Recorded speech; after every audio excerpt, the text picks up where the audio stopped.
This is a Seiko Creative Sonar Projections production. Enjoy. Welcome to the third episode of the ThisAgreement podcast. We're back. My name is Beatrice the Best. I have Milton from the West and Phil that's not wearing a vest right here by my side. I miss my rhymes. I miss my rhymes. You can compare rhymes to the previous podcast episodes that we have released. I'm impressed. But I'm sure mine came out on top.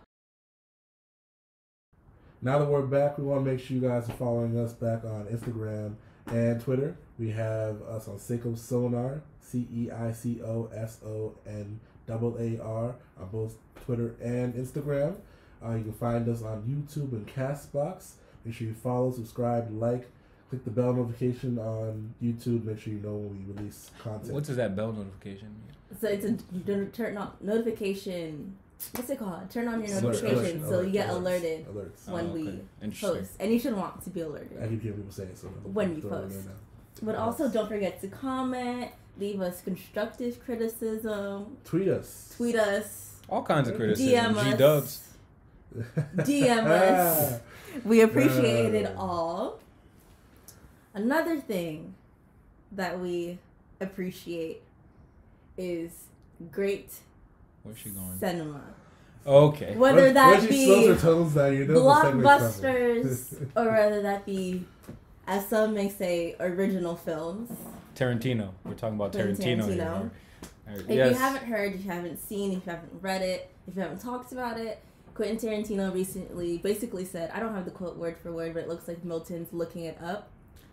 But I'll sum it up before he actually reads the official quote. Because why not? But basically he said that there's like, what do you say? There's no room for original films with blockbusters, something along those lines. He has a war against blockbusters. So I think he feels like his films are going against those because he feels he's creating original content compared to what blockbusters are bringing to the table whenever they drop. Okay.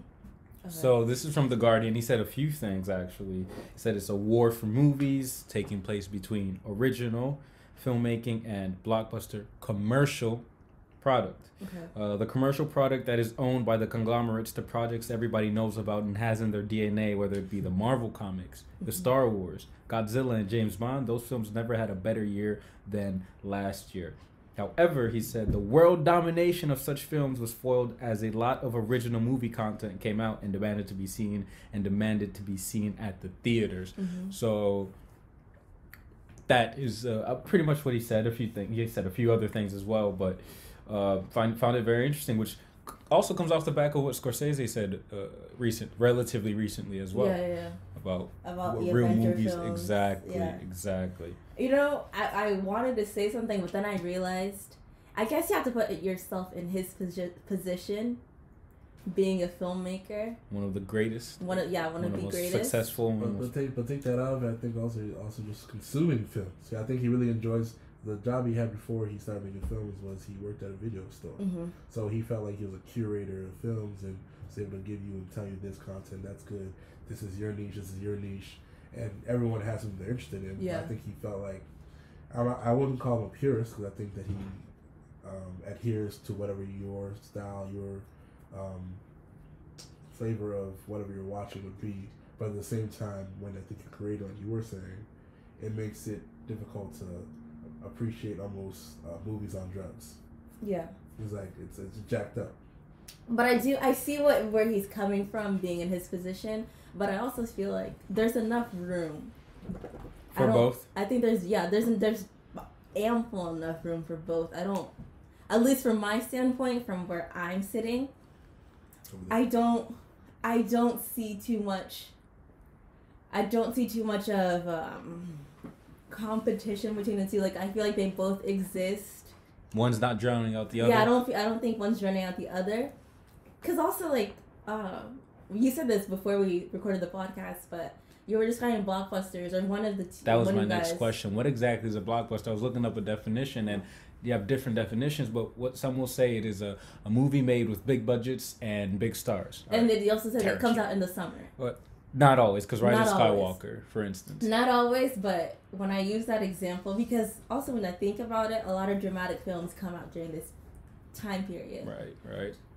So, I don't know, I feel like since blockbuster films and, like, just for example, dramatic films, they come out in completely different seasons. So they have that run. At times. That run of the season to just, like, go crazy. Very good point. Get all the promo. Very good point. Well, so and like also think about in terms of what, because he may not qualify his movies by finances, but people that finance his movies will. Yeah, when you have DiCaprio, Margot Robbie, so you got Brad Pitt, the payment you're giving to each actor and actress is going to be substantial amount. Reflective of a blockbuster. Since I think everyone in that, especially those actors, like, because that's all Oscar nominated or acclaimed actors. Yeah, easily, definitely. So if that's the case, he has to see it's not fair that not to belittle any of the acting prowess of the other actors in a Marvel franchise, but any movie they bring out is gonna hit some ridiculous market in terms box of box office numbers yeah. and all that.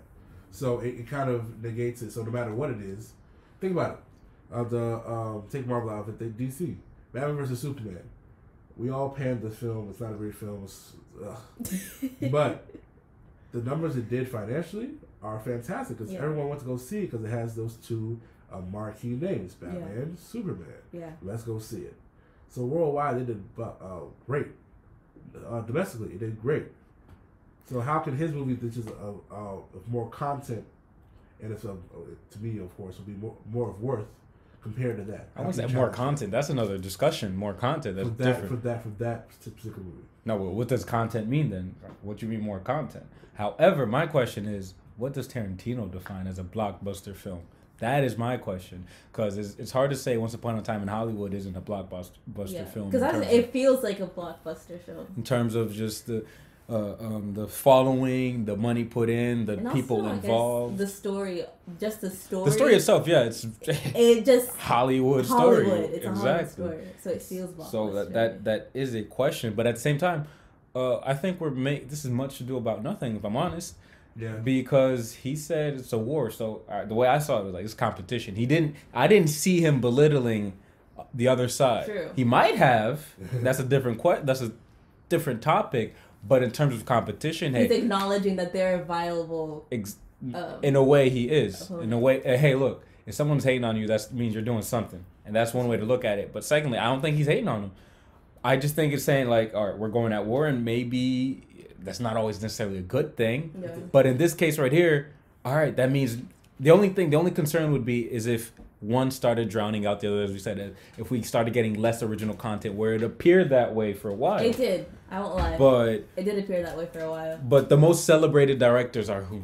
You know, okay, you have Anthony Russo, you have those there and things like that who really make for the blockbusters. But hey, I'm sorry, Spielberg makes blockbusters as well. Yeah.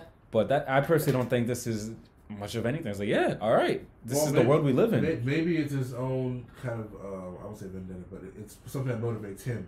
It brings him a chance to have something to want to work towards. And honestly, that's something, if another film motivates you, like I guess a blockbuster motivates you to make more original films, or original films motivate you to make more blockbusters, nobody's really losing. Exactly, Yeah. Hey, as you said, there is a place for all of it. Yeah. There's a place for all of it. So that is definitely... when there's not place, people make room. People make force. Make room by force. No, but I think he's someone that I think we definitely have to respect on his opinion, because I do think he offers so much to the current culture of film. Over the past, 15, 20 years? Yeah. So I think that's important. So I think he has something to say, except don't want to make too big of a deal of what he's saying, but still acknowledging that it's there.